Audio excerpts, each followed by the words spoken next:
ભાજપના સંગઠન પર્વને લઈને મોટા સમાચાર। જિલ્લા પ્રમુખો અને મનપા પ્રમુખો માટે સેંકડો ફોર્મ આવ્યા છે। પ્રમુખ બનવા માટે દાવેદારોનો રાફડો ફાટ્યો। 33 જિલ્લા પ્રમુખ અને 8 મનપા પ્રમુખ માટે અંદાજે 1300 થી પણ વધુ ફોર્મ ભરાયા। પ્રત્યેક જિલ્લામાં એવરેજ 25 થી વધારે દાવેદારો છે। સૌથી વધુ દાવેદાર બનાસકાંઠા જિલ્લાના પ્રમુખ માટે 90 જેટલાએ દાવેદારી નોંધાવી છે। મનપા સૌથી વધુ 70 જેટલા દાવેદારો સુરતમાં મહાનગરપાલિકા માટે જોવા મળ્યા છે, જ્યારે અમદાવાદ મનપામાં 25, વડોદરા મનપા માટે 55, ગાંધીનગર મહાનગરપાલિકા માટે 35 જેટલા દાવેદારો આવ્યા છે, તો સુરત મનપામાં 70, જૂનાગઢ મનપામાં અને જામનગર મનપા અને રાજકોટ મનપામાં 33 જેટલા દાવેદારોના ફોર્મ આવ્યા છે। ભાવનગર મનપા માટે 41 જેટલા દાવેદારોએ ફોર્મ નોંધાવ્યા છે।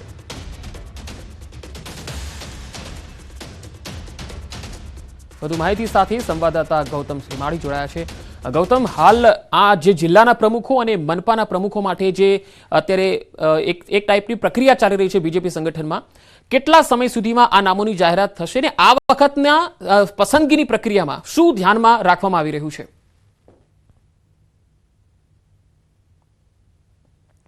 ભારતીય જનતા પાર્ટીનું સંગઠન પર્વ 2024-25 ચાલી રહ્યું છે અને જે અત્યારે હાલ ત્રીજા તબક્કાની અંદર છે, એટલે કે પ્રથમ તબક્કોની વાત કરવામાં આવે તો ભારતીય જનતા પાર્ટીનો જે સંગઠન પર્વ જે છે, એટલે કે સક્રિય સદસ્યતા અભિયાનનું પર્વ જે છે તે ચાલ્યું હતું। ત્યારબાદ સક્રિય સદસ્યતા અભિયાન ચાલ્યું હતું અને ત્યારબાદ હવે મંડળ પ્રમુખોની નિયુક્તિ જે છે તે તાજેતરમાં પૂર્ણ થઈ ચૂકી છે। 580 તાલુકા મંડળોની પ્રમુખોની નિયુક્તિ જે છે તે પૂર્ણ થઈ ચૂકી છે અને હવે જે 33 જિલ્લાઓ જે છે અને 8 મહાનગરપાલિકા છે તેના પ્રમુખો માટેની પ્રવિધિની શરૂઆત કરવામાં આવી છે અને 10 જાન્યુઆરી સુધીમાં રાજ્યના તમામ જિલ્લાઓના પ્રમુખો મળી જશે તે પ્રકારના એંધાણ વર્તાઈ રહ્યા છે અને 10 તારીખ સુધીમાં આ ટાસ્ક પૂરો થઈ જાય તે પ્રકારની બાબતો સામે આવી રહી છે। જે અંતર્ગત 2 દિવસ પૂર્વે ભારતીય જનતા પાર્ટીના તમામ જે ચૂંટણી અધિકારીઓની નિયુક્તિ કરવામાં આવી છે તે ગ્રાઉન્ડ ઉપર ગયા હતા। ત્યાં તમામ લોકો એટલે કે જિલ્લા પ્રમુખ બનવા ઈચ્છુક છે તેમના બાયોડેટા મેળવવામાં આવ્યા હતા, તેમની કામગીરીના લેખાજોખા મેળવવામાં આવ્યા હતા અને ત્યારબાદ સંકલન સમિતિ જે છે તે જિલ્લા કક્ષાએ યોજાઈ હતી અને ત્યારબાદ આજે એટલે કે પ્રદેશ ભાજપ ખાતે આ બેઠકનો દોર જે છે તે ચાલી રહ્યો છે અને જેમાં સંગઠન મહામંત્રી રત્નાકરજી જે છે તેમની ઉપસ્થિતિ છે અને મુખ્ય જિલ્લા ચૂંટણી અધિકારી જે ઉદય કાનગડ જે છે તેમની ઉપસ્થિતિની અંદર તમામ જિલ્લાઓ જે છે તેની સંકલન સમિતિની ટીમ જે છે તે આવી રહી છે અને આ રીતે તેમને જે મેળવેલા બાયોડેટા જે છે તે આપી રહ્યા છે। મહત્વનું સાથે તે એ પણ છે કે 1300 થી વધારે બાયોડેટા જે છે તે 33 જિલ્લા અને 8 મહાનગરપાલિકામાંથી પ્રાપ્ત થયા હશે। જાણે મોટી સંખ્યાની અંદર આ જે આંકડો જે છે તે સામે આવી રહ્યો છે અને તે અંતર્ગત આ પ્રક્રિયા જે છે તે જોવા મળી રહી છે। વહેલી સવારથી જ એટલે કે 9 વાગ્યાથી લઈને સાંજે 8 વાગ્યા સુધીની આ પ્રક્રિયા ચાલશે। તેમાં તમામ જિલ્લાઓના જે ચૂંટણી અધિકારીઓની નિયુક્તિ કરવામાં આવી છે તેમને સાંભળવામાં આવી રહ્યા છે, તેમની સાથે વાર્તાલાપ કરવામાં આવી રહ્યો છે।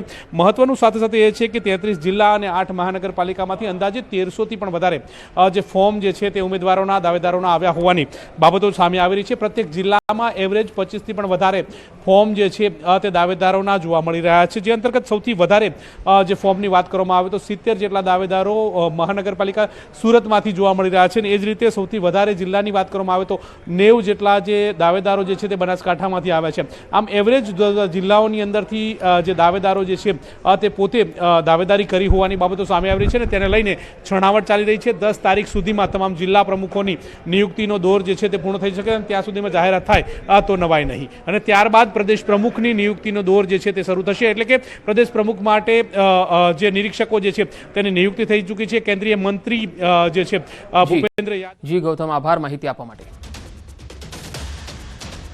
પાટીદાર અનામત આંદોલન પર કરસનભાઈના નિવેદન સામે રોષ જોવા મળ્યો। સમાજના નેતાઓ અને આંદોલન સાથે જોડાયેલા લોકોની પ્રતિક્રિયાઓ સામે આવી રહી છે। હાર્દિક પટેલ, અલ્પેશ કથિરિયા, ગીતા પટેલ, દિનેશ બાંભણિયા સહિતના નેતાઓએ પોતાની પ્રતિક્રિયા આપી અને કરશન પટેલ પર પ્રહાર કર્યા। કરશન પટેલ સમાજને લેવા કડવામાં વેચી રહ્યા હોવાનો હાર્દિક પટેલે આક્ષેપ કર્યો। કરશનભાઈ જેવા અનેક આગેવાનો એવા છે કે જે 10, 15, 20 દાડા થાય એટલે સમાજને લેવા કડવાના ભાગોમાં વહેંચતા હોય છે। કેમ કે જો પાટીદાર સમાજ એક થઈ જાય તો આવા આગેવાનોનો મોભો જળવાય નહીં ને, એટલા માટે થઈને વારંવાર નિવેદનબાજી કરીને સમાજના ભાગલા પાડવાનું કામ કરે છે, સમાજને લેવા કડવામાં વેચવાનું કામ કરે છે। અને હું અનેક યુવાનોને કહું છું કે જે યુવાનોએ આ યોજનાઓના કારણે સરકારી નોકરી મેળવી હોય, સરકારી શિક્ષણમાં એમને રાહત થઈ હોય, તો આવા યુવાનોએ આવા આગેવાનોની વિરુદ્ધમાં બોલવું જોઈએ। કેમ કે આગેવાનો સમાજના હિતેચ્છુ નહીં હોતા, માત્ર સમાજના ભાગ કેમ પડે એની ચિંતા કરતા હોય છે। અને જે વાત છે કે સમાજને આનાથી નથી મળ્યું, એકદમ ખોટી વાત એટલા માટે છે કે એમણે જે મંચમાં જે બોલ્યા છે એ સમાજનું જ મંચ હતું. એ કાર્યક્રમમાં જે બોલ્યા છે ને એમાં જેનું સન્માન કર્યું છે યુવાન યુવતીઓનું જે નોકરીમાં જોડાયા છે એ પણ ઈડબ્લ્યુએસ અનામતના કારણે જ નોકરીમાં જોડાયા છે. એટલે એ પરિવારને જ ખબર હોય કે ઈડબ્લ્યુએસના અનામત આંદોલનના કારણે એના પરિવારને શું લાભ થયો છે ને આજે નોકરી મળી છે. એટલે જે મંચ પર તમે બોલ્યા છો એ મંચ એ સમાજનું મંચ છે ને અનામત આંદોલનના કારણે જ આ મંચ ઊભું થયું છે.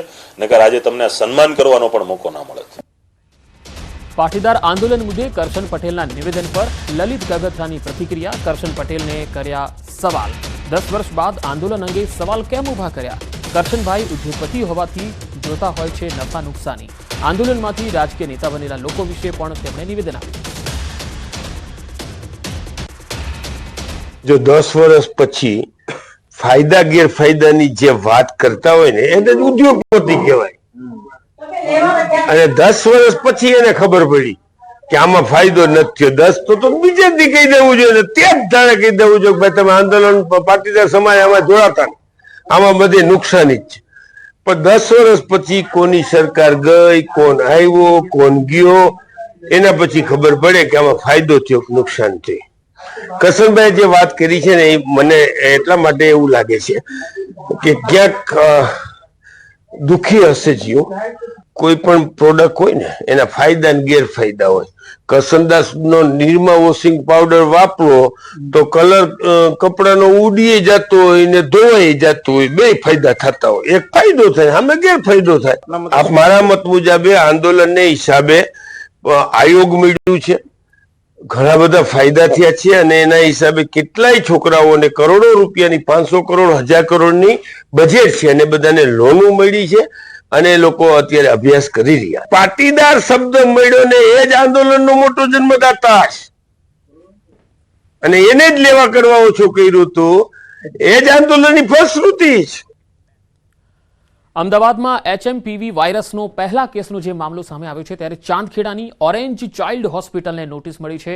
એએમસીના આરોગ્ય વિભાગે નોટિસ ફટકારી છે. હોસ્પિટલને બેદરકારી બદલ આ નોટિસ અપાઈ છે. 26 ડિસેમ્બરે રિપોર્ટ આવ્યો છતાં એએમસીને જાણ ન કરી હોસ્પિટલ સામે કાયદાકીય કાર્યવાહી કરવામાં આવશે. બાળકની માહિતી છુપાવવા બદલ નોટિસ આપવામાં આવી છે. તો અમદાવાદની ચાંદખેડાની આ હોસ્પિટલને કાયદાકીય કાર્યવાહી માટે હાલ તો નોટિસ મળી છે. બાળકની માહિતી કેમ છુપાવવામાં આવી તેનો ખુલાસો માંગવામાં આવ્યો છે. HMPV વાયરસનો કેસ જે છે એ ચાંદખેડામાં નોંધાયો છે. ચાંદખેડાની ઓરેન્જ ચાઇલ્ડ હોસ્પિટલને નોટિસ મળી છે અને ખુલાસો માંગવામાં આવ્યો છે અને તેમની સામે કાયદાકીય કાર્યવાહી પણ કરવામાં આવી શકે છે કારણ કે આ જે કેસ આવ્યો તેની માહિતી તેમણે એએમસી પાસે છુપાવી હતી.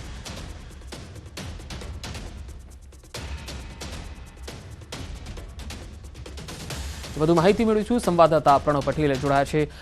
પ્રણવ, HMPV નો પહેલો કેસ અમદાવાદના ચાંદખેડામાં આવ્યો. હોસ્પિટલની બેદરકારી કઈ રીતે સામે આવી અને ડોક્ટરોએ શું કહી રહ્યા છે હાલ?